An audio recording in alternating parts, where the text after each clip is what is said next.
Isa ka rin bang nanay at or single parents na nagtatrabaho abroad bilang OFW or immigrant para lang masuportahan ang mga mahal mo sa buhay?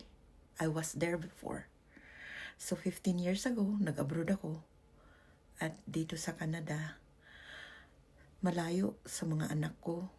Hindi ko sila nakikita at nakasama habang lumalaki. Mahirap bilang nanay na lumalaki sila na wala ka, di ba? So bilang nanay, kaya mong isacrifice lahat. Pero sa mata ng mga anak mo, hindi sapat yun. Dahil naalala ko yung anak ko panganay. She was already 19 years old that time. Nagtalo kami. Sinumbat niya sa akin. Nanay niya daw ako. Pero wala ako nung lumaki sila. Wala ako nung mga birthday nila or graduation nila.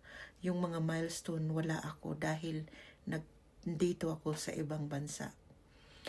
Pero, dito ko na-realize, sa business na to, pwede mong makasama ang iyong mga anak habang lumalaki sila dahil ang business na to ay pwede mong gawin anytime, anywhere na makasama mo ang mga bata na hindi kailangan mawala yung mga milestone, mamimiss mo yung milestone nila. So nakita ko to yung sistema na to, yung business na to nung 2 years ago. Kaya ako sumali sa online business na to. Dahil gusto ko mabago man lang ang aking buhay. Dahil naranasan ko yun, yung sumbat ng anak ko. At nung nandito na sila nga, hindi ko rin naramdaman dahil may kanya-kanya na silang buhay. Hindi kami nabuo bilang pamilya.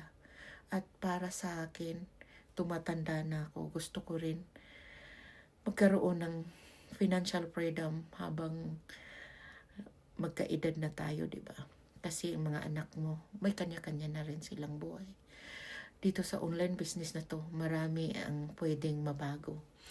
Unang-una, dito sa online business na to, mayroon tayong sistema na gumagawa para sa atin. At meron din tayong mga community and support na makukuha dahil hindi ka nag-iisa sa online business na to. So, maganda ang online business na to dahil ito ay legit at tax registered sa Canada. Kaya kung ikaw isang nanay at sa mga maging nanay pa lang, gusto mo na makasama mo ang iyong mga anak habang sila'y lumalaki, subukan mo ang online business na to dahil pwede mong gagawin to. Katulad ko, isang day home provider at ginagawa ko lang to sa aking extra hours like nagnap ang mga bata or during night time. Hindi mo kailangan bantayan ang business na to dahil it will work for you in the background. So, 90% ang sistema na ang gagawa at 10% na lang sa iyo. So, you have to work smarter, not harder.